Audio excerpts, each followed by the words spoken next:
We'll keep searching through the darkest day for every soul that's lost or gone. We'll fight until the break of dawn. American justice stands so tall. We won't rest until we found you. For all the lost, both the near and far, you're in our hearts, you're who we are.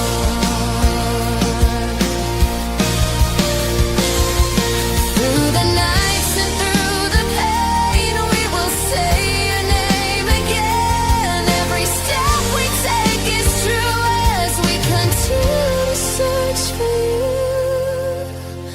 you. American justice stands so tall. We won't rest until there is justice for all. For all the lost, both near and far, you're in our hearts. You're who we are. We will continue to pray until you're home to stay.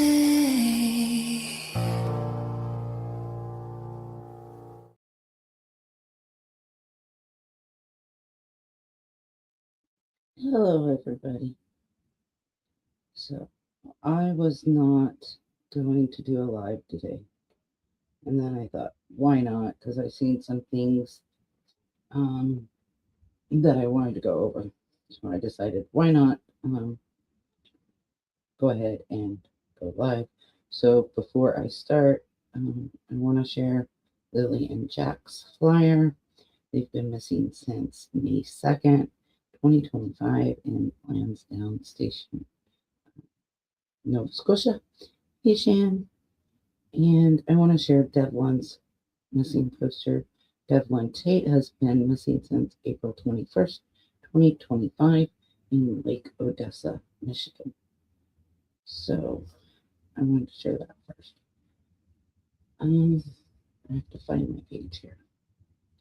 Oh no, what happened? I was on the story I wanted to share. Hold on, now I gotta find it. There it is. Okay.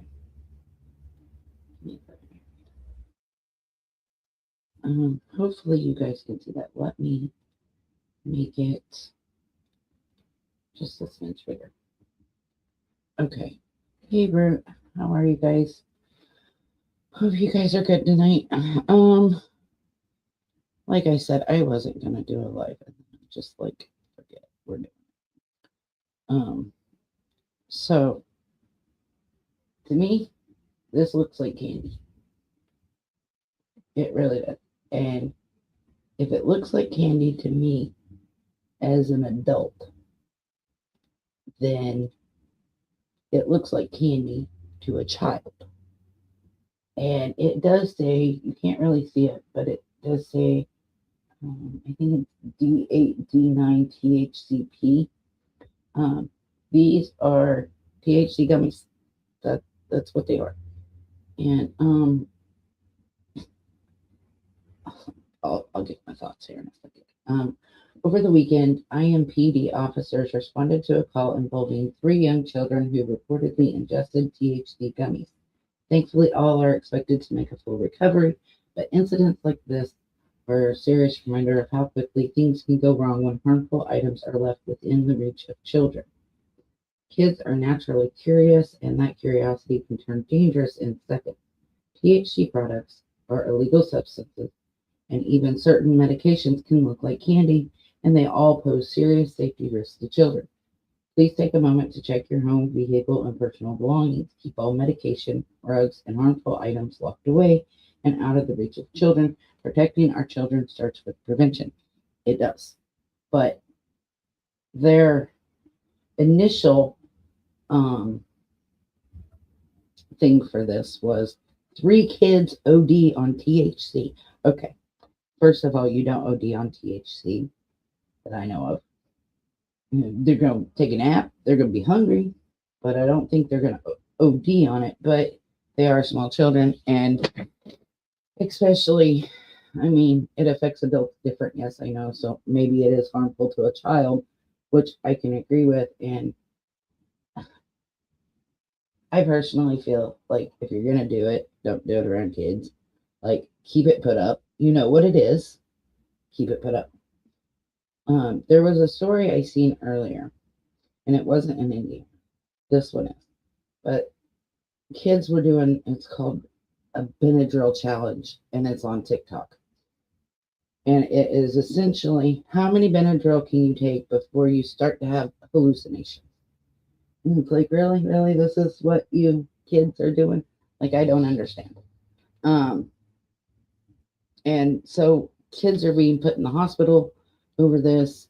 There's been at least 2 deaths contributed to this. And it's like, why are parents not keeping an eye on their kids? Why are you letting harmful substances be around children? I don't understand. Now, like I said, this looks like candy to me. I mean, it literally it looks like candy. It's got bright colors. It's got fun animation to it, or not animation, but designs on it, right? It looks like candy. And I'm an adult.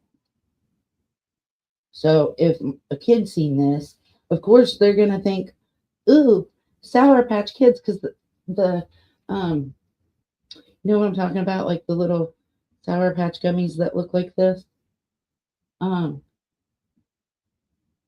of course a kid's gonna think it's freaking candy. Of course, if you leave it in their reach, they're gonna be like, "Oh, candy, I want some," because that's how kids are. I mean, these were little kids. Well, especially when they look attractive to kids, exactly. And you cannot tell me that this does not look like it was marketed as a candy. Um, I don't know. I, I don't understand. If it's for adults, we know dang good and well what it is when we buy it. You don't need to market it like that. I get it. You market it like that, it catches your attention in whatever store you're buying it from, all that. I get that. I get the marketing aspect of it. What I don't get is why a parent who has small children, and like the kids were like little, I think they were like 4 or 5 or something like that. I mean, they were little. They've edited the story since I first seen it. But don't market this crap to kids. Don't make it look so enticing to children. I'm going to scroll down and see if the original post is still on here, because I don't think it is. I think they changed it. Yeah, it looks like they took it off there, the original post. But it's straight up, it it looks like it's marketed for kids. It just really does, and that's crazy. Hey, Wolfie. So anyway, like I said, what is going on with my state? Because they seem to be not real smart right now. I don't know a nice way to put it. So I'm gonna take me off screen because I'm not on camera anyway. And we're gonna go over a couple of there's 4 stories that I want to go over. So it shouldn't be a real long live. But I wanted to go live. So actually I'll just do this. So I'm still on. No, take me off. So in 1993, there was you can see there what it says, of a 19-year-old, and that man has signed a plea deal. The man who raped and unalived a 19-year-old Indianapolis woman over 30 years ago. Gosh, that makes me feel old. 1993, I think. Oh gosh, that makes me feel old. To know that that's 30 years ago, because to me 30 years ago is the 70s. Yes, I know we're in 2026. I get it. um, signed a plea deal in Marion County admitting to the unaliving. The unaliving of Cameron Van Hughes, who is one of the ladies in um, my thumbnail. Cameron Van Hughes was unalived in March of 1993 at Turtle Creek Apartments on the north side of Indianapolis. The young woman was found unalived on the floor next to her bed, having been raped and stabbed. She was 19. Van Hughes was raped, and you see the word 61 times by a man who broke into her studio apartment. Hey, Lynn. Um, After first being discovered by her father, which is absolutely heartbreaking that he had to be the one to discover her body, police said they found her nude and lying in a large pool of red substance. Um, there were also signs of a struggle, such as a knocked over table and scattered items. We hope after all this time, people understand how violent my sister's unaliving was, Jimmy Van Hughes said in 2024. She was raped, and you see the word, over 60 times. My dad had to see that. Blood everywhere, his daughter naked lying there. He had to see that. That changed him forever. And I bet it did. I really do. I can't imagine having to find um, your child's body um, after such what seems like a violent incident. At the time of her death, Cameron was enrolled as an art student at IUPUI. For those of you who don't know what IUPUI is, a college, and it's Indiana University, Purdue University of Indiana. I think it's what it stands for. It's Indiana University and Purdue University together. Um, it's it's a good college. Um, she was an art lover and an animal lover. She picked up stray cats all the time. Jimmy said she was always happy and everyone loved her. There was an arrest made after 30 years. I chose to put her picture up there instead of this monster. Despite DNA and other evidence being collected from the scene, it took over 30 years for a major break in the case. In August of 2024, police in Missouri arrested 53-year-old Diana Shepard and extradited him to Indianapolis on charges of unaliving and rape with deadly force. The suspect had a criminal history in Indiana prior to Cameron's murder, including charges of battery and PI, public intox. Since the unaliving, he has been charged in Missouri with stealing, disturbing the peace, and driving without a license. Shepard, who was 20 years old in 1993, so he was a year older than Cameron was, went on with his life for 3 decades of freedom until DNA testing connected him to the case. It took decades for his biological sample to go through the advanced DNA testing. That is creepy. And I know all states have a backlog. I get it. But if he hadn't been caught and he did other crimes like this one, right? Then, am I muffled?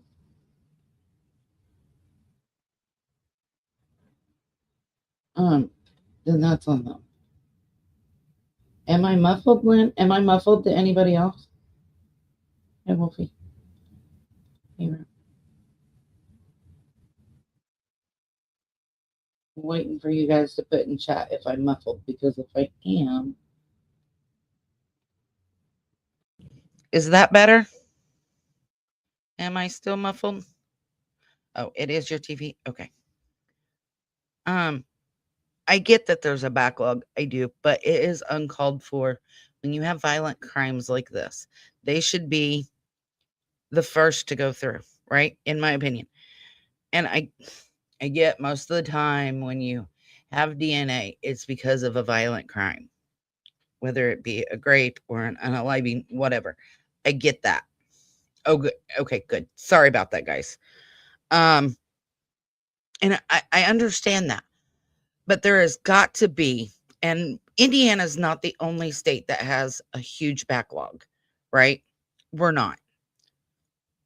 A majority of states have a huge backlog of grape kits and DNA that needs entered. And I just don't understand if we need to create a position somewhere in our government to be dedicated to pushing these through a lab and getting them entered, then that's what we need to do. Because it took 30 years, 3 decades to put this man's biological sample, DNA, into a system to solve this case. And that is unacceptable for me. I don't know about you guys. I feel like it's unacceptable. And again, I understand we have a backlog, but there's got to be a way to fix that. There just has to be. I don't know what it is, but there's got to be a way to fix it. Cold case investigation. So, officials say the DNA evidence helped eliminate no fewer than 40 possible suspects over the last 3 decades. So, obviously, it didn't go cold. They were still working on it before investigators connected Shepard to the unaliving.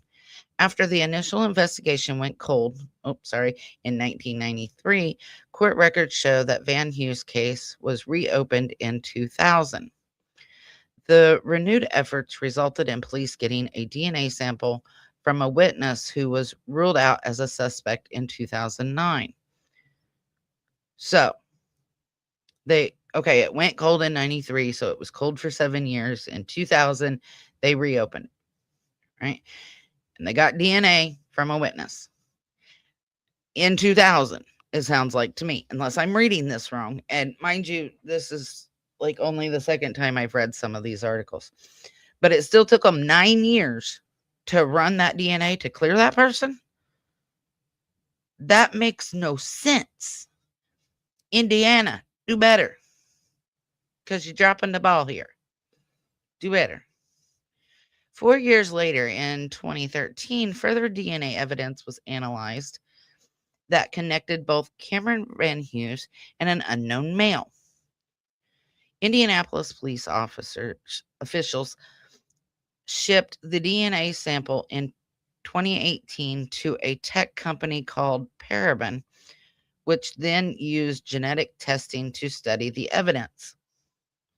Finally, in 2023, police got a lead when Paraben directed officers to a possible POI, person of interest, who was living in Cameron's apartment complex at the time of the unaliving. That person turned out to be Shepard, who was found working at the University of Missouri before his arrest. So he violently commits this crime. And he's working at a university. Like, come on, do better, Indiana. Come on. It is this day and age got to be a way to put in database for later use, just in case you find someone. No one knows they run a DNA and bam, know who it is. Exactly. And that's my point. Like, having a backlog that bad is crazy to me. Like, how many other cases can we solve nationwide, countrywide? Like, you know what I mean? Like Canada and the US and Europe and all these countries, if you would just put DNA, as soon as you get it, run it. It takes, yes, I get it takes a couple of weeks. Sometimes it don't even take that long. But come on, that big of a backlog? Put it in. Because it, like I was saying, if this man committed another crime, right? They could have caught him a whole lot sooner. It does not make any sense. And it's absolutely ridiculous, in my opinion, to have that bad of a backlog for DNA. We need to, like, I don't know, make a like I said, make somebody special. I don't hire somebody. I don't know. Figure it out. Do better. It definitely shouldn't take 9 years for DNA results. Right? Come on now. 9 years. Hi, little black bear. Hi, Shan. Every Jane or John Doe could be a family member we're looking for still. Exactly. And that's like the DNA. That's what, not only are we doing offenders, but I'm in this one, I follow this one page on Facebook, and they show autopsy photos of people, right? And they're constantly, it's like unidentified or something in America. I don't know. I don't remember the exact name of it. But they show these pictures and they're constantly, hey, this person was found, in 1996. This is what they were wearing. Do they have family? Like, I feel like anytime somebody is found and you don't know who they are, they should automatically be ran through a database. But I'm going to catch a lot of hate for this, and I don't care. But I have the very unpopular opinion that when you're born, when they take they prick your little foot to see what your bilirubin is, just AKA see if you're jaundice, they should take just a small sample. They can get it from the cord, right? They could get it from the umbilical cord, put it in a database. Missing kid, boom, already have their DNA. Crime, already have the DNA. Your DNA doesn't change just because you get bigger, right? Just because you grow up doesn't change. Your DNA is the same as it is now as when you were born. So call me wrong. I don't care. I fully believe when children are born, especially this day and age with so many missing children and so many crimes, so many unidentified people, and it would help even for people who are missing, right? You go missing, you wind up in a coma. The hospital doesn't know who you are. Run it in the database. Boom, figured out who you are. Now let's find your family. I get there's people that are going to say, oh, well, that's a violation of your rights or whatever. Okay, well, I would rather my right be violated like that than to have somebody commit a crime like this, or have a child go missing, or have unidentified people, alive or unalive, that aren't known, right? It would eliminate, in my opinion, a lot of who are they? Where did they come from? Do they have family? I would support that. I'm sorry. Unpopular opinion. People might disagree. Don't really care. That's my opinion on it. Right, Lynn? Tell me it wouldn't help. Tell me it would not solve cases. Not just missing and unalive, but cases you constantly hear, oh, so-and-so's in, a coma and they don't know who they are. They don't know where they're from or any, like, it would help, in my opinion. Unpopular opinion, and I don't care. So this has got to do with the extradition and the plea deal. Shepard was arrested in August of 2024. 2024. We're in 2026. Yeah, I know. We're just in January. Okay, cool. Still, a year and a half ago, they had his DNA. This could have been solved long before now. And what was he charged with? In Columbia, Missouri, on charges of an unaliving and a grape. Right? So it took a year and a half to get his DNA in a system. That crime would have been solved, or wouldn't have happened, a whole lot sooner, or never at all, had the backlog of DNA been non-existent. You guys see what I mean? Like, I know I'm not saying it right, but it's not right in my head. It really irritates me. There should not be this big of a backlog. Neither crime should have happened. But if there was no backlog and they could stay somewhat up to date on this stuff, then crimes would be solved a whole lot sooner, in my opinion. Do better. Do better, United States, not just Indiana. Indiana's like seriously screwed up for some reason right now.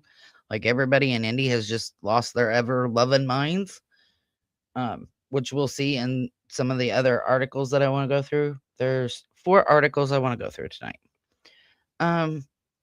The then 52-year-old was charged in Missouri with being a fugitive from out of state. It took until November 12th, 2024, for a Missouri judge to rule that Shepard could finally be extradited to Indianapolis and booked into the Marion County Jail. He was officially charged in Marion Superior Court 32. So it took 2 months for a judge to sign a piece of paper. Why did it take 2 months for a judge to sign a piece of paper saying, yep, you can extradite him? Because clearly he didn't fight the extradition because it only took 2 months. Sorry, my dog's over here being stupid. Rootshrink says, if there's that big of a backlog, hire more people to get caught up. Exactly what I'm saying. Hire somebody. Crime isn't going anywhere, so get proper services in place to charge people who commit crimes. I agree. Like, how hard is it to hire somebody? Or you have, these people that really aren't doing much in your government that could do it. Like, I just don't understand. Like, why is it so hard to fix the backlog issue? Hire somebody. It's not that hard. After being delayed at least 4 times, a jury trial against Shepard was set to begin next Monday. However, proceedings will not move forward as the suspect has now taken a plea deal. A plea agreement was filed Tuesday in which Shepard admitted to the unaliving charge, with his other charges being dismissed by prosecutors. The deal calls for a 45-year sentence, with Shepard likely spending over 20 years in prison. Let me read that one more time and tell me if this is the stupidest thing you've ever heard. A plea agreement was filed Tuesday in which Shepard admitted to the unaliving, with his other charges being dismissed. That right there. Okay, I get charges have to be dismissed. So what charges did you dismiss? First of all, the grape charges, the charges for the other person that he unalived in another state. What charges? I want to know what charges were dismissed. But the deal calls for a 45-year sentence, with Shepard likely spending over 20 years in prison. That's not even half of the sentence, first of all. He unalived 2 people minimum. How many are out there that he wasn't caught for? And you're going to say, 20 years in prison is enough? No, it's not. I don't think 45 is enough, but at least make him serve the 45. I get our prisons are overrun. Well, why don't you stop focusing on people with low-level rug charges and put the violent offenders in prison? Stop letting them out. Makes sense to me. Online court records show that Shepard is next set to appear in court at 1 p.m. on Friday. Fox 59 and CBS 4 spoke on Wednesday morning with Van Hughes' family, who said they have mixed emotions. I bet they do. I would. They said the family is happy that Shepard will spend the majority of his remaining life behind bars. So I forget now how old he was. Let me scroll back up here because I forget. He's 53, 60, 70. So he's going to be 73 minimum when he gets out. I get that. Make him. I don't care. Make him spend his life in there. I don't understand. Majority of his remaining life behind bars, but that they will speak in more detail after his sentencing. Okay.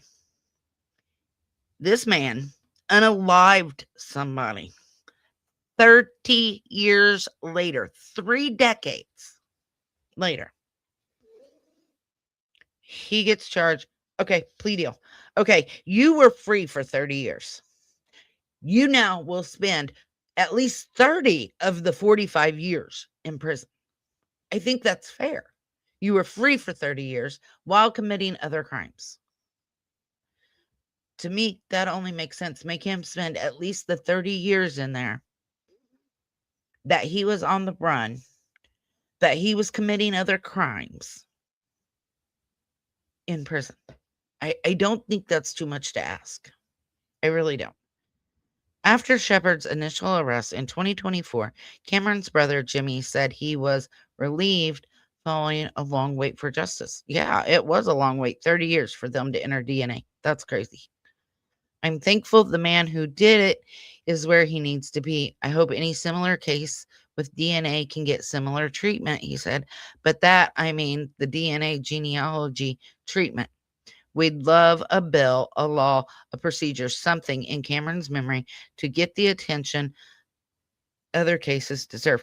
Okay, so call it Cameron's Law, hire more people, and get this backlog done and over with and out of the way and get these crimes solved. The family's hopes were partially realized last week when House Bill 1248 passed out of committee. The bill establishes a framework to allow private funding for similar types of DNA testing. Cameron's family testified and helped bring attention to how families currently cannot do this.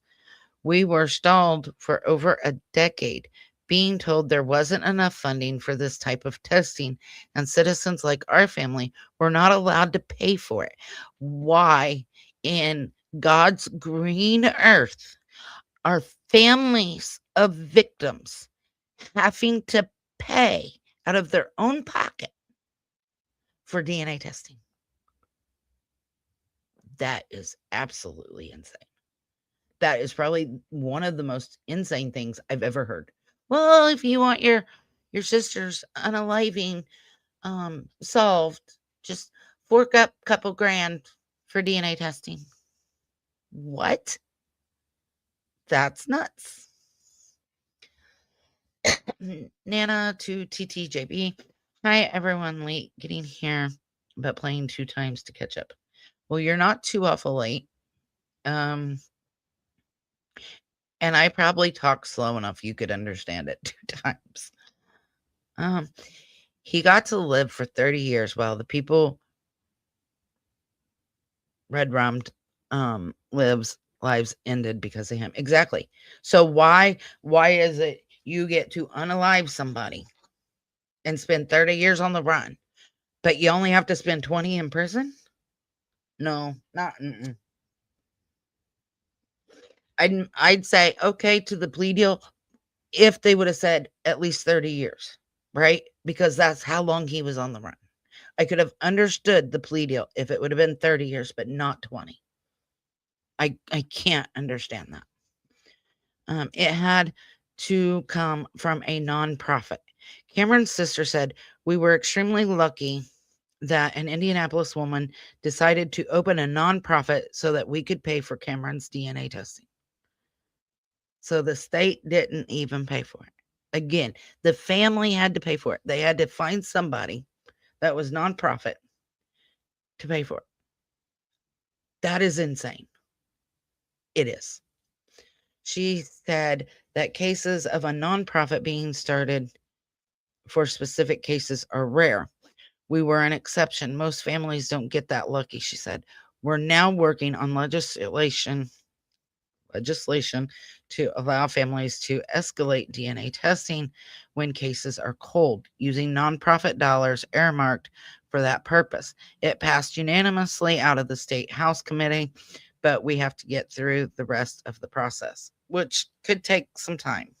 But again, it's absolutely insane to me that a nonprofit or a family, because that's what the bill is saying, that the family can pay for the testing, that the family of a murder victim, and YouTube's going to get me on that, I don't care, has to pay or have a nonprofit pay for DNA testing, that the state they have so much earmarked money for this. They are victims of a crime and they got to pay personally to have this done is absolutely ridiculous to me. I don't understand. I really don't. And the years he was on the run were between 22 and 52 years old. He's probably ready to settle in prison after living a full life through his younger years. Exactly. He got to be out and free and carefree and commit other crimes. No worries. Just spend 20 years in prison. No. Mm-mm. Mm-mm. Mm-mm. It pisses me off to no end.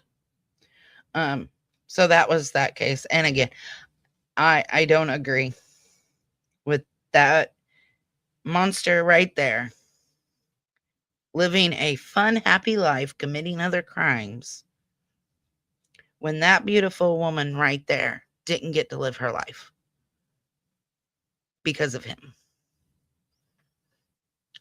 Doesn't make sense to me. It really doesn't. So the next one I wanted to show, let me close these tabs out. Okay.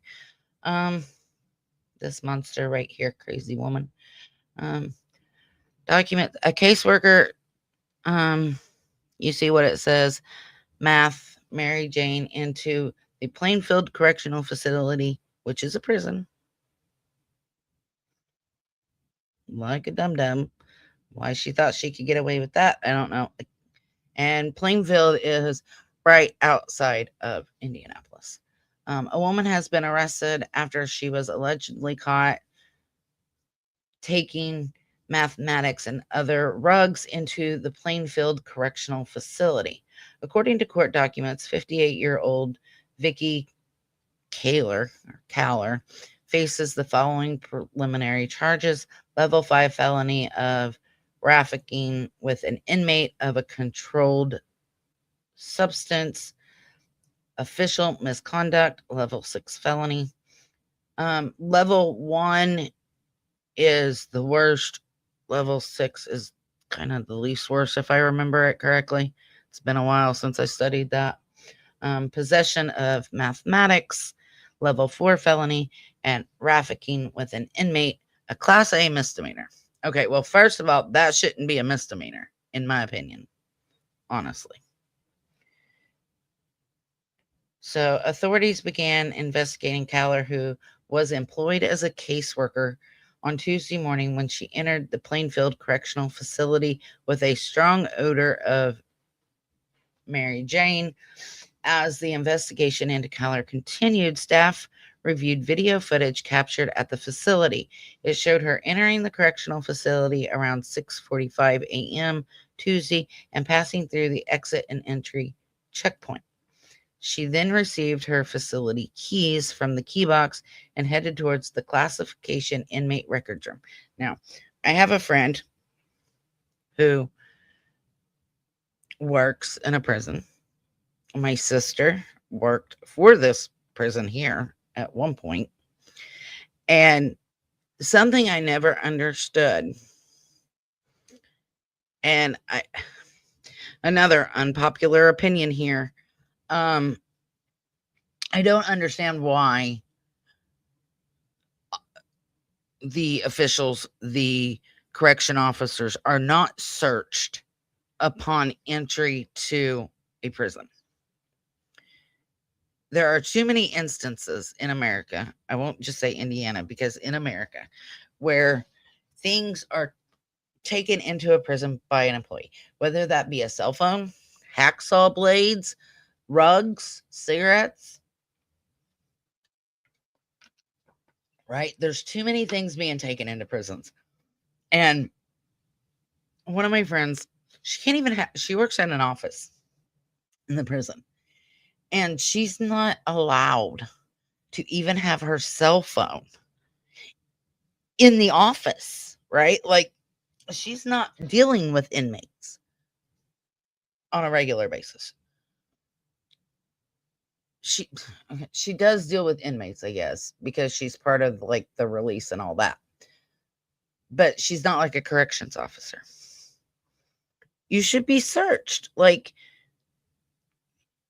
you go in, at least put their stuff through an x-ray, where you go in. And I mean, even our hospital, to go into a local hospital, there's a local hospital, not in one of my local hospitals.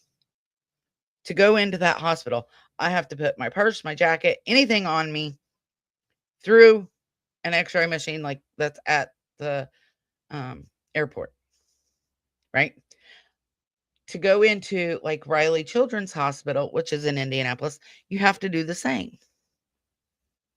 Like, I got stopped one time because I had this keychain on my keys, and it was like holographic, and it had my son's name on it. Didn't think anything of it. I threw it in my purse.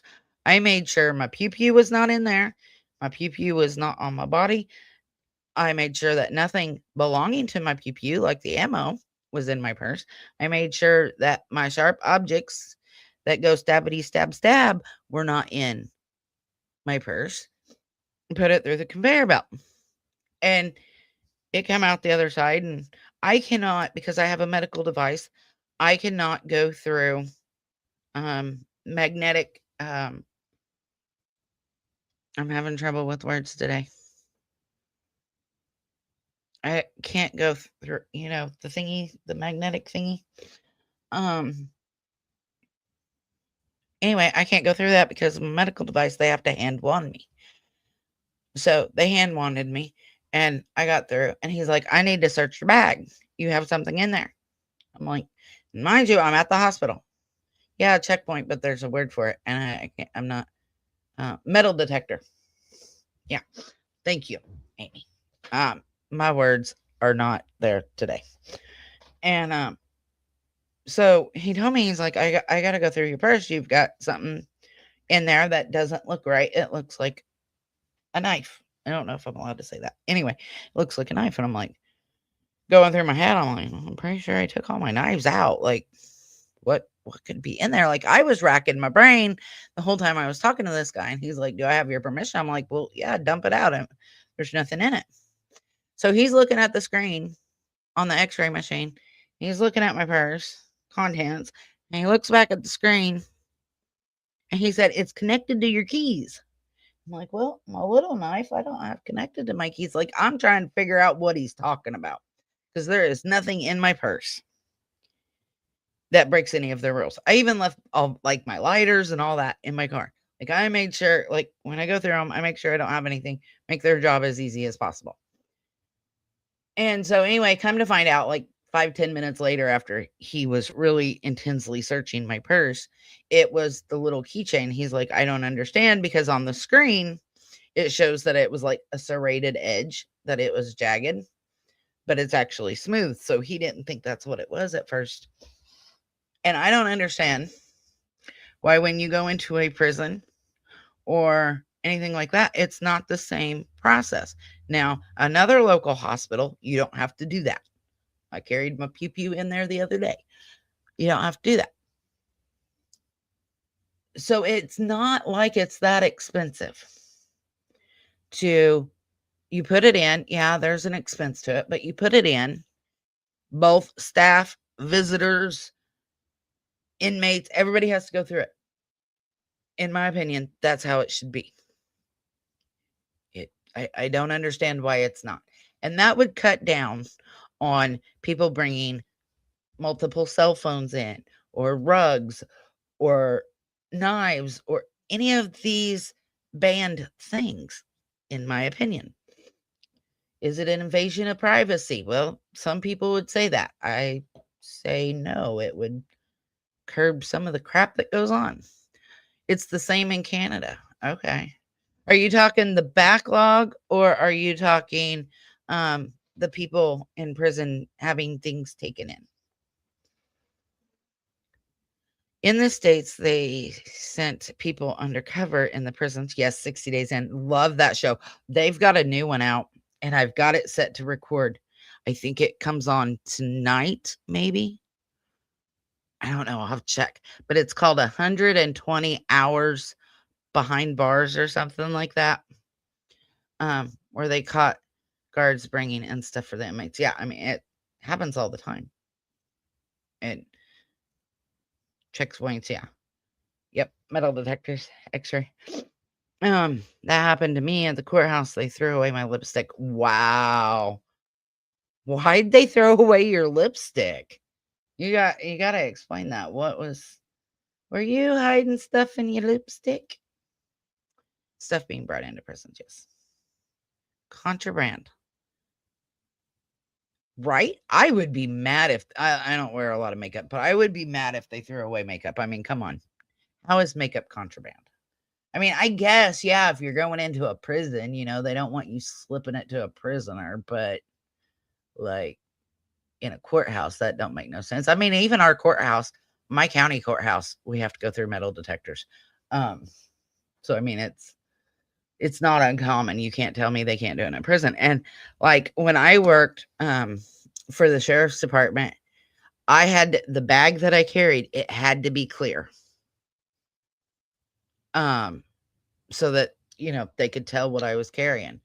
And I know a lot of like our sports stadiums and stuff like that are now implementing that same thing, that if you have a bag, it has to be clear so that they can see what's in it.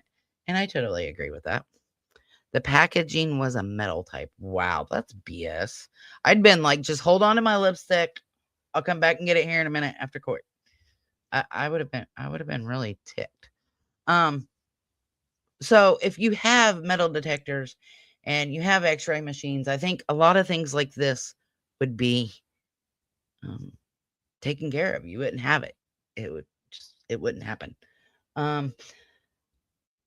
So a strong odor of Mary Jane. Okay, so it's not metal, but on x-rays, and you already have dogs at our prisons, right? Because they go through and do cell checks. Like, have the dog on standby. Like, if it alerts, oh, we have an employee bringing rugs in. Don't get it. Really don't understand. So the correctional facility around 6:45 a.m. Tuesday, and passing through the entry and exit checkpoint, then she received her facility keys from a key box and headed towards the classification inmate records room. Court documents detailed how an investigator noted a Mary Jane odor coming from Collar as she arrived at their office for an interview. Okay. If you are the one in charge of letting people in and out, right? You're the one at the checkpoint. You're the person who's manning that checkpoint. Why'd you even let her get the keys? Why'd you let her get past you? If you smelt what you claim you smelt, why did you not? I'm going to have you wait right here. Ding, ding, ding. Yeah, supervisor, I need you down here at the entrance. One of our employees has a strong smell of rugs. Yeah, okay. Can you bring the dog? Yeah, okay. Yeah. CM5. Click. How long did that take? Why'd you even let her in? If she smelt of rugs, why did you let her in? Don't get it. I really don't. You're beautiful. They didn't want you wearing your lipstick. They're like, nah, she don't need that. I would have been mad though.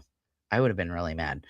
I think someone told me I've never flown or been on a cruise, but I heard no creams, no lotions, no syrups, etc.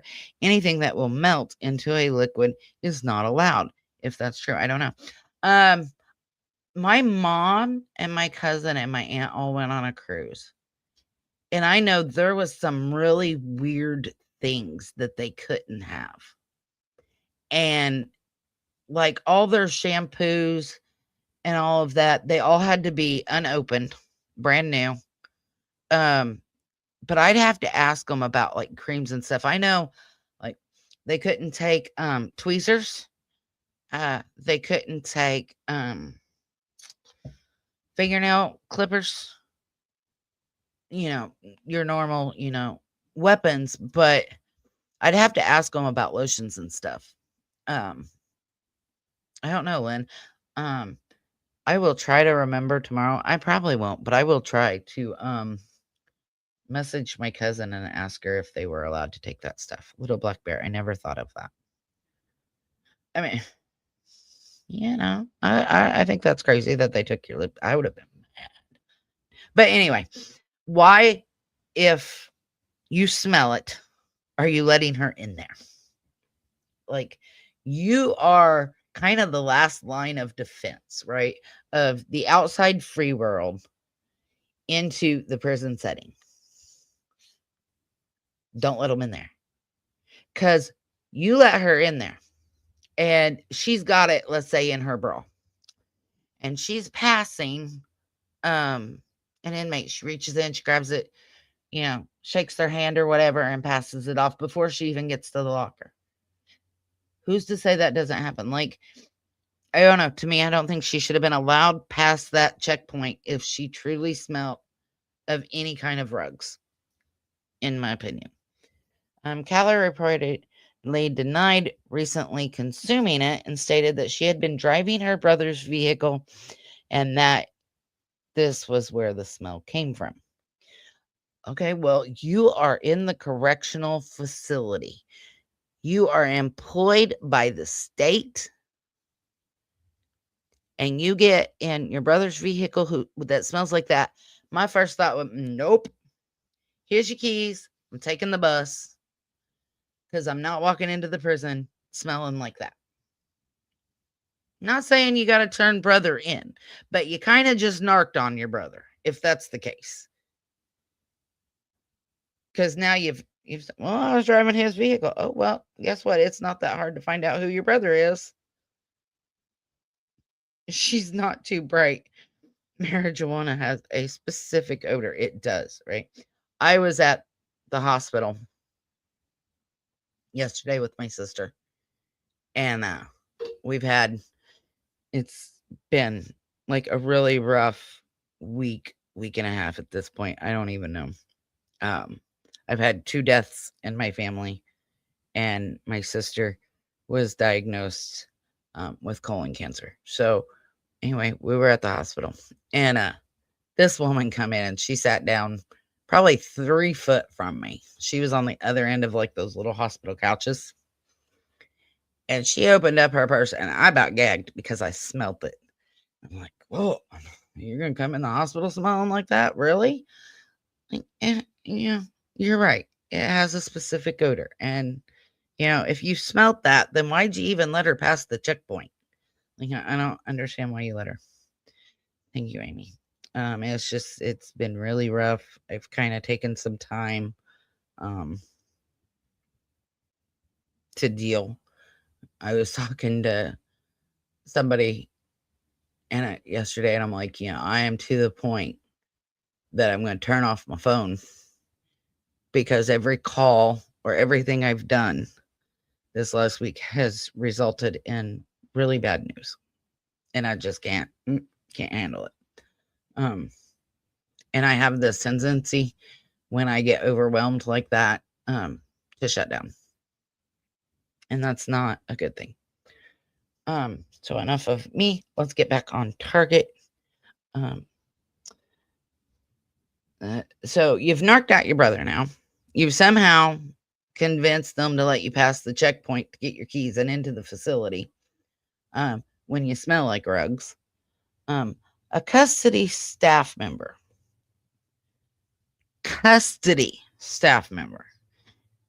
Now, is that an officer or is it like a like, you know how prisoners have like little work that they do like through the prison? Some work in like, the kitchen or whatever. Like, is that a custody staff member or is it a CO? I'm gonna say a CO, but I'm not sure. What do you guys think? Thank you, Amy. Thank you, Belinda believes. I appreciate it. Like I said, I wasn't gonna do a live just because it's been a rough day. It's gonna be a rough day tomorrow. But we're doing a live both nights. Maybe it'll lift my spirits. So the custody staff member then searched through Collar's office, which allegedly led to the discovery of tobacco and Mary Jane. So she's allowed to bring tobacco in there too? Wait a minute. As the search of Collar's office continued, court documents described how an investigator searched a blue filing cabinet near her desk. After opening the top drawer, the investigator reportedly found a dryer sheet covering a paper towel. Underneath the paper towel, the investigator allegedly discovered 2 balls wrapped in plastic and a brown leafy substance that the investigator believed to be marijuana. Now, this is her office. I know in my friend's case, there's like 3 or 4 people in her office. So it's like a shared office space. So I wonder if this was a shared office space with other people. I've not read this document, so I don't know. Or if it's a private office for her only. I guess we'll read and find out because I didn't read this one. Is that the person that eyeballs you give a heads up to hire on the ladder officers?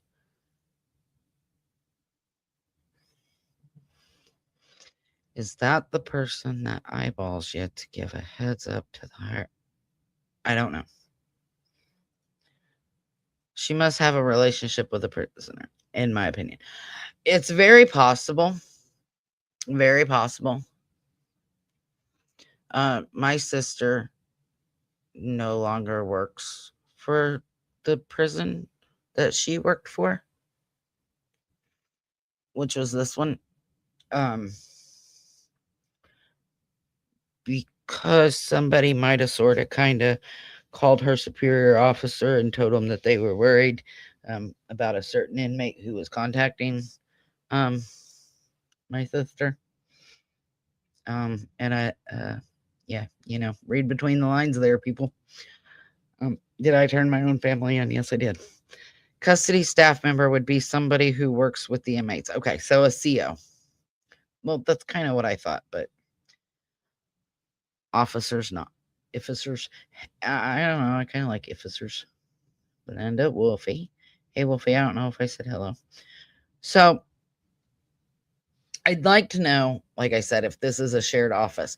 Because if it's a shared office, you are taking an awful big risk, in my opinion. Having it in a filing cabinet. Like, hello, stupid. You must have lost a few brain cells there because that doesn't make any sense. Hiding it under a dryer sheet and paper towel is not going to make the smell go away. A short time later, an investigator noted in court documents that Caller was observed speaking with an inmate. Where's that? Where's that? You think? Once Caller and the inmate stopped speaking, the investigator reportedly requested that a nearby officer conduct a strip search on the inmate as Caller was escorted from her office. Good job, boys. Good job. An investigator took a closer look at the confiscated contraband for evidence processing. They reportedly observed an outer wrapping of transparent plastic surrounding a layer of a substance described as loose leaf tobacco. Okay, So it wasn't even cigarettes. It was loose leaf tobacco. Come on. Day one. Day one.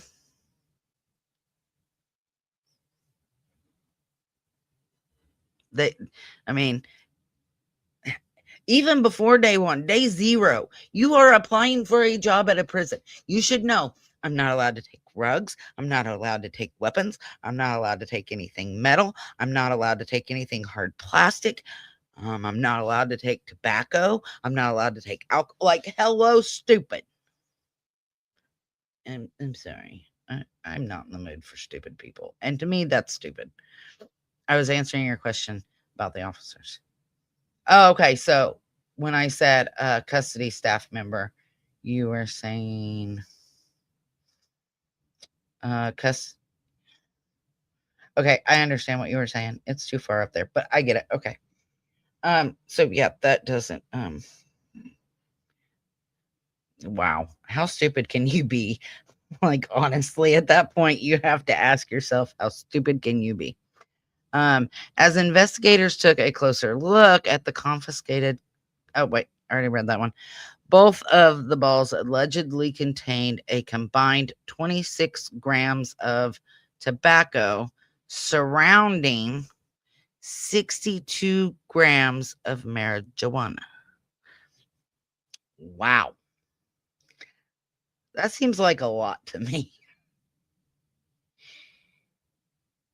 Vicky White. Yeah. Isn't she the one that snuck like a hacksaw blade in like apple crisp or some crap and then like absconded with the guy once he broke out and like was wanting to marry him and crap?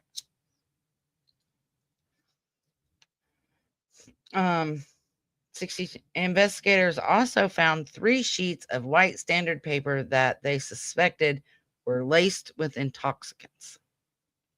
So acid or mathematics. Correct. Yeah. That's what I thought. Vicky White was. So, when officers get mail, if you mail things in, they are trying to look for this stuff, right? Like on cards and stuff, they are trying to look at whether or not it looks wet. They have, I won't go into detail on what all they have, but they have ways of telling if it is laced with anything and then dried. Like, she is sneaking a lot of stuff in. Okay, you've snuck in paper, 3 sheets of paper at that, laced with intoxicants. Okay, they might not have found that. I can understand that. They would have thought it was just paper. Got it. But how in the world did she sneak 26 grams of a tobacco substance surrounding 62 grams of a green leafy substance and not get caught? Like, again, hello, stupid. Stupid criminal of the week goes to. Investigators found no additional contraband during the search of Kyler's vehicle.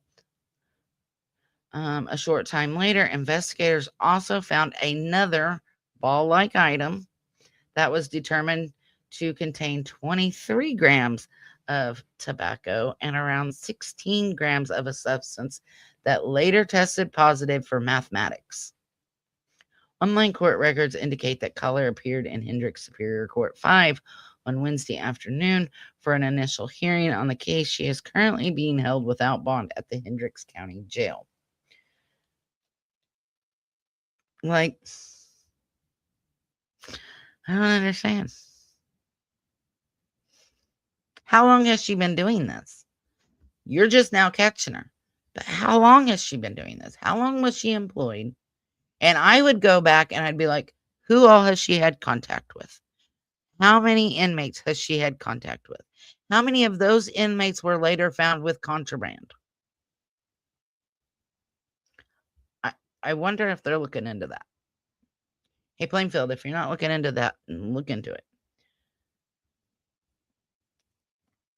Sweet mother of heaven, this is one stupid woman, right? Like, I don't know any other way to her intelligence smarts has been chasing her whole life, but she's been too fast because she's an idiot, in my opinion. Love on the Run on Netflix. Oh wow, they actually made a movie on it. Jesus. Okay, so she seems awfully stupid. That seems like a lot to be.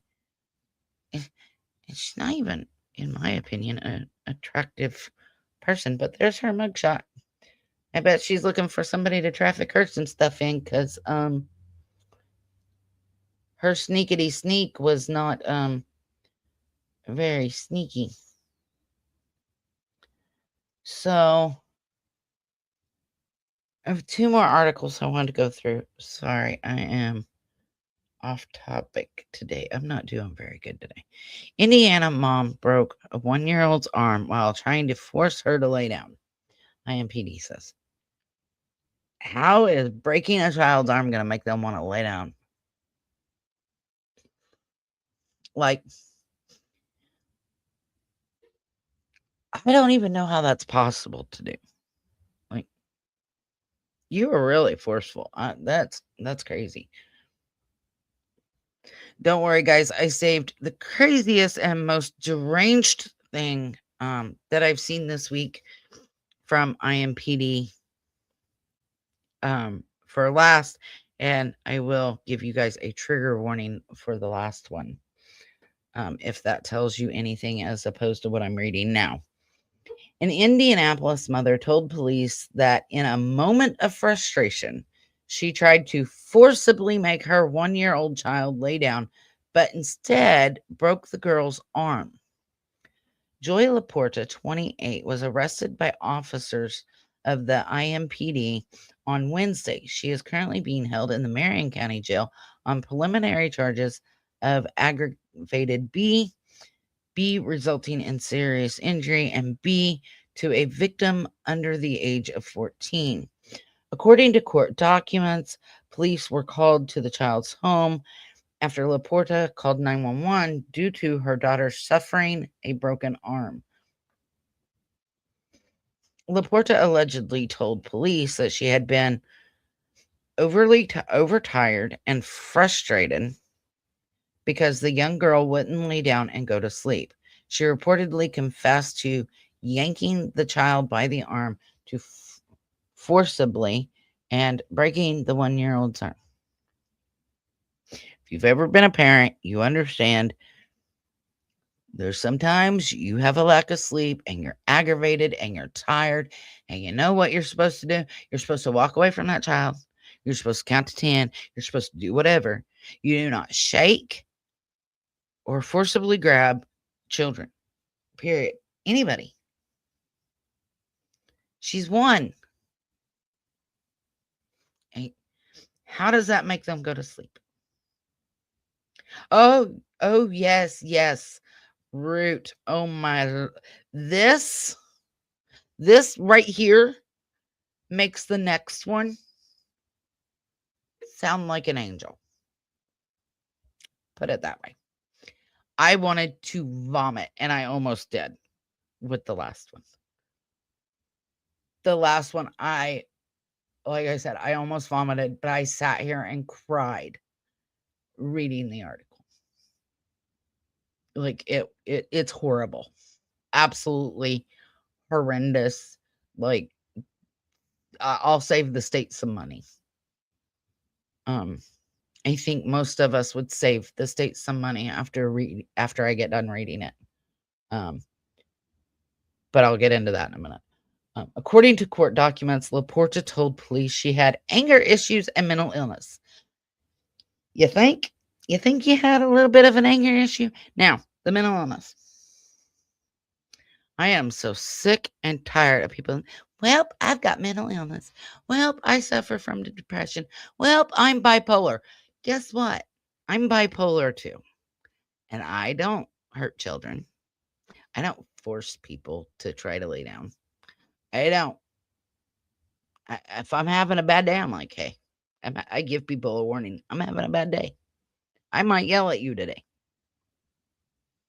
My family can tell by looking at me whether or not I'm having a good day or whether I'm going to lash out. And generally, if I'm going to lash out, I try to stay away from people because when I'm having a bad day and I get in my bad mood, my intention is to make you cry. Like I hit below the belt intentionally. And I know that about myself. And it has taken many years of therapy and everything to realize, hey, you're just being a little bipolar today. I've not diagnosed bipolar. I just say I am. Because I have, you know, I get really pissy sometimes. It'll be all right. Laporta was arrested and booked into the Marion County Jail shortly afterwards. Official charges have not yet been filed in this case. The Marion County Prosecutor's Office makes final charging decision. No duh. But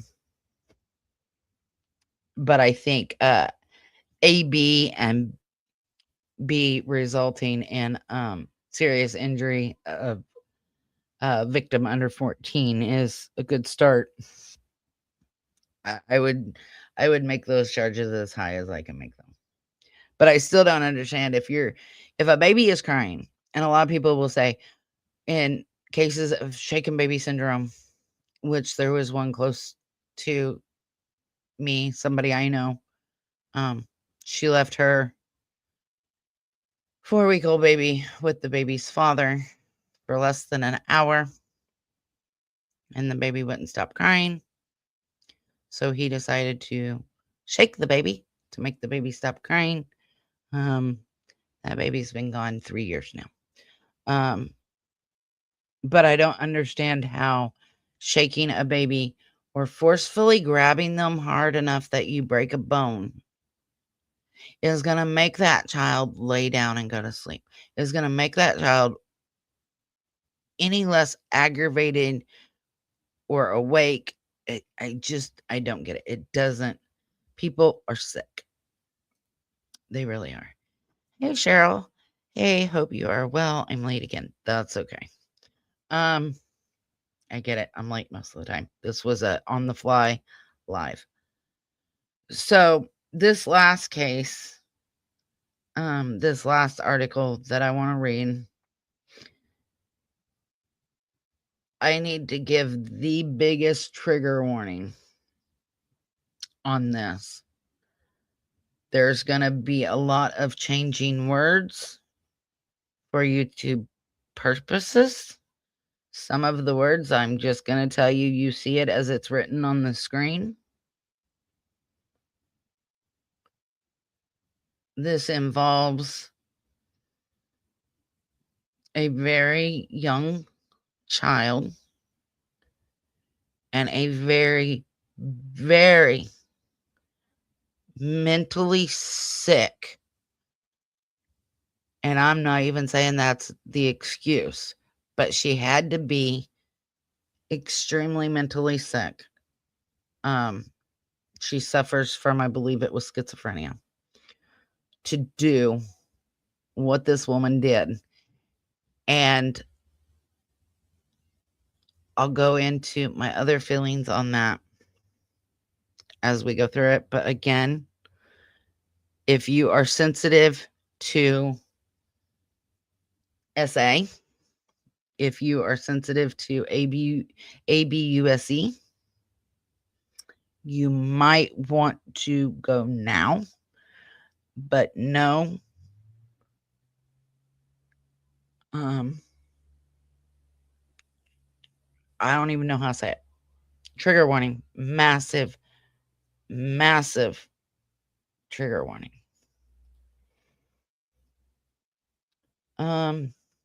An Indianapolis woman sat on her 1-year-old's face during an apparent suffocation attempt.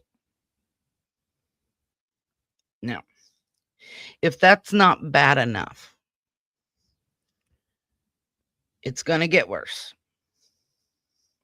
And so before I scroll down, I'm going to give you guys a second to decide if you want to stay or if you want to leave at this point.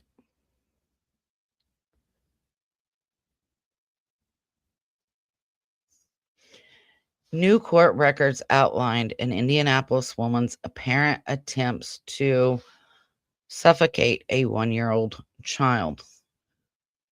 This is one sick. Okay. Don't blame you, Amy. That's why I gave the trigger warning. I'm going to try to read this without crying or getting overly angry myself. Like I said, when I read this the first time, I wanted to hurt this woman and I was crying all at the same time. It gets pretty bad. According to the preliminary affidavit for probable cause filed on Monday, officers with the IMPD were dispatched to a residence in the 3500 block of Baltimore Avenue around 10:30 p.m. on Sunday to take a report of, you see what it says, incident. Well, you look like a man. And I hope, I've never said this, but I mean, I've said it, but I don't think I've ever said it and like truly felt it as deep as I do right now. Let's just say I hope the prisoners can take care of a few things. When police arrived at the scene, they located 37-year-old Kendra Lee Proctor, one adult witness and one juvenile witness. The adult witness told police Proctor had just sat on her 1-year-old child's face while, I'll give you a second to read what that says. Nude from the waist down. The adult witness also told police that she and Proctor had been watching a quote unquote godly movie in the lead up to this incident. The adult witness added that Proctor began behaving strangely and started asking unusual questions once the movie ended. The adult witness went on to tell police that a short time after the movie ended, she went to check on the 1-year-old child in question. 1-year-old. During that check, she found Proctor sitting on the child's face without any clothing on. The adult witness indicated that the child was screaming bloody murder when Proctor sat on her face. Okay. First of all, a short time after the movie ended, you went to check on the 1-year-old, right? So did you go check on the 1-year-old because you heard the kid screaming? Or did you just go do the normal motherly thing and go check on your child? Because you're saying the kid is screaming bloody murder. While speaking with police, the adult witness said she beat the F out of Proctor after she found her sitting on the child's face. Good for you. I don't know that I would have stopped. I really don't.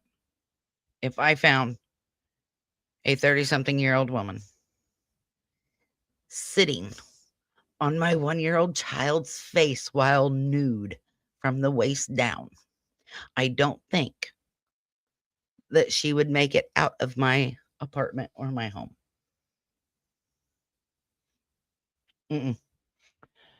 Medics were called to the scene to check out the child.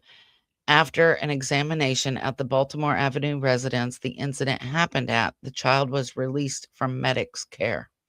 Police detained Proctor at the scene and read her Miranda warning. Technically, it would be her Miranda rights, not her Miranda warning.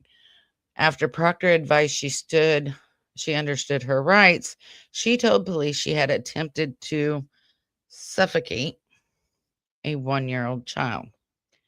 Officers transported the witnesses and Proctor, hopefully in separate cars, at least from Proctor anyway, to an IMPD facility for an interview. Keep in mind, there was an adult witness and there was a minor witness to this. During that interview, police asked the adult witness to specify some of the strange things Proctor said during the incident. The adult witness claimed Proctor said, and I quote, "I thought this is what you wanted me to do," end quote. And quote, "This is what I'm supposed to do," end quote. The adult witness said Proctor also told her she could have a better life. Police learned that Proctor may be schizophrenic during their conversation with one of the witnesses, as if that's any excuse. You sat on a child's face while you were nude from the waist down. And it still gets worse after that. As if that wasn't bad enough. As their investigation continued, police suspected Proctor may have the juvenile witness. In an interview with police, the juvenile witness initially indicated that she had not been touched inappropriately by Proctor. During their investigation, however, police reviewed audio and video captured by devices inside the car of the officer who transported the two witnesses from the residence on Baltimore Avenue to the IMPD facility for interviews. And thank God he did.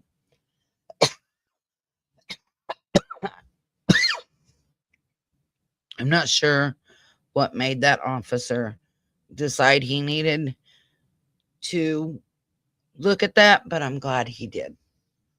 The materials captured by the car revealed a conversation between the two witnesses. During that conversation, the juvenile witness told the adult witness that Proctor had touched her inappropriately. The juvenile witness also indicated that Proctor told her to, you see what's on screen. Audio captured by technology in the officer's car also picked up the juvenile witness telling the adult witness that Proctor covered her mouth. You see what's on screen.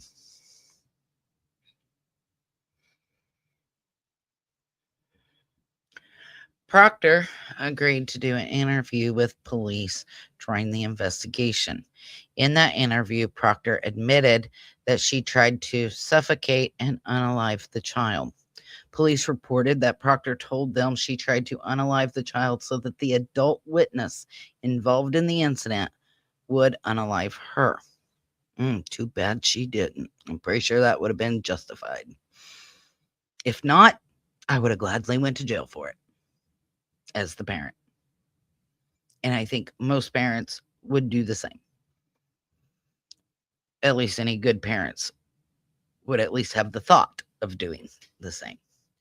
Per the affidavit, Proctor, quote unquote, couldn't give a coherent answer, end quote.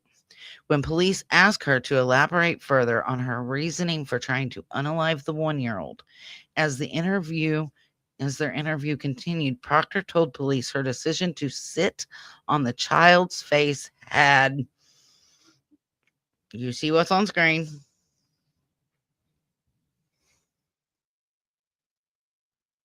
right there.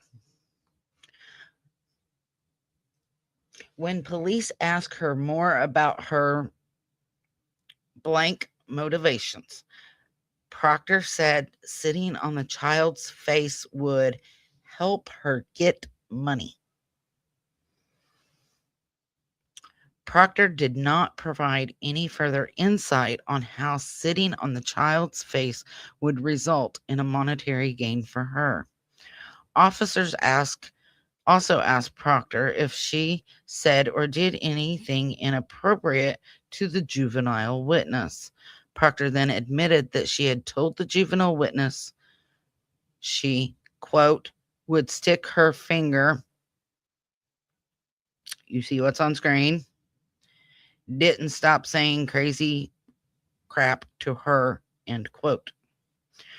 Proctor also told police that she had indeed made statements about how she would sacrifice the juvenile witness. Marion County court logs, or jail logs, sorry. Proctor has been preliminary charged with blanking a child under the age of 14, attempted unaliving, which is a level 4 and level 1 felony, respectively.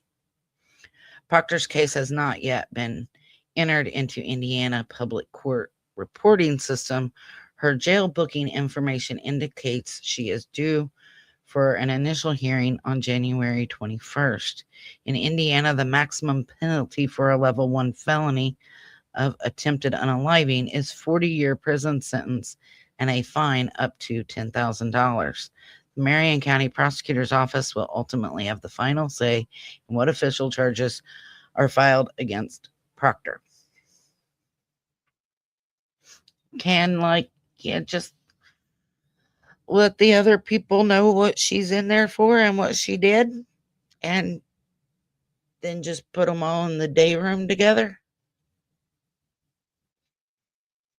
That's my solution. I don't care if you're schizophrenic. I don't care if you're bipolar. I don't care if you're depressed. I don't care if you're red, white, blue, black, green, or polka dotted, or what mental illness you have. There is no reason for what this article just said. None. And I will attempt, maybe, I don't know, to try to link these articles. These are all from Fox 59. They're from Indianapolis Watch on Facebook, which is my state's state capital. What is going on, Indiana? Let me get this off screen. Let me remove that. What is going on? Why have people in Indiana seem to have lost their ever-loving minds this week? I don't understand it. And it's really sad that stuff like this is going on in this day and age. There's no reason for it. If you don't like children or you don't want to be around children, I don't know, leave. Don't be around kids. If you're a corrections officer, I don't know, maybe not try to sneak stuff into a prison. If you're trying to get your baby to go to sleep, breaking their arm or shaking them is not going to make them go to sleep or make them be quiet.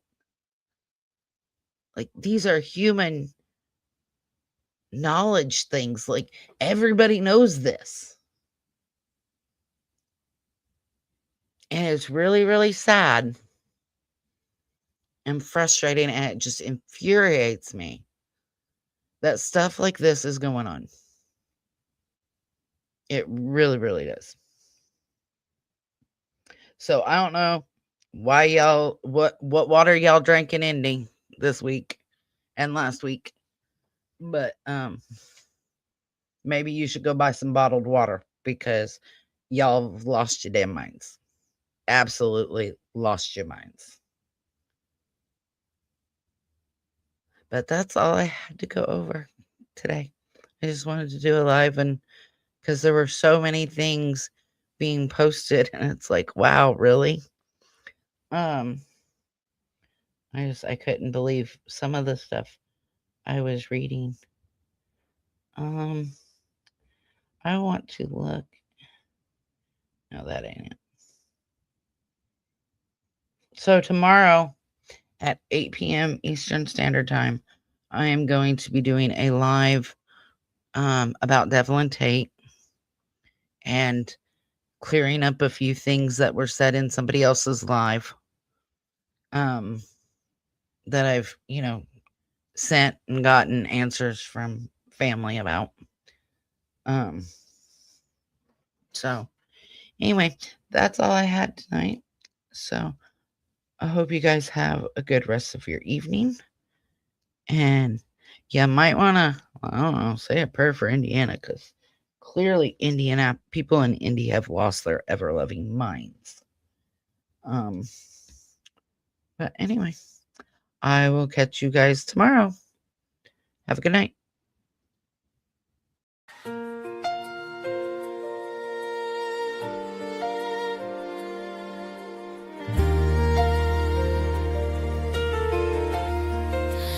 No amount of time will make us stray.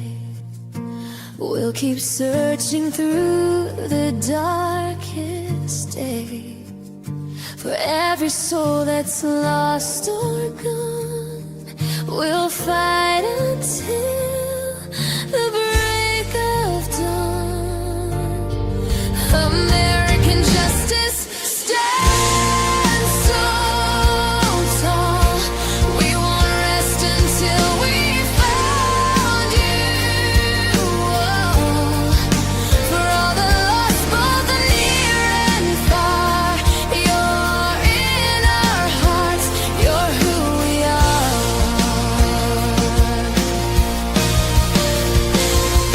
Through the nights and through the pain, we will say your name again. Every step we take is true as we continue to search for you. American justice stands so tall. We won't rest until there is justice for all the lost, both the near and far. You're in our hearts. You're who we are. We will continue to pray until you're home to stay.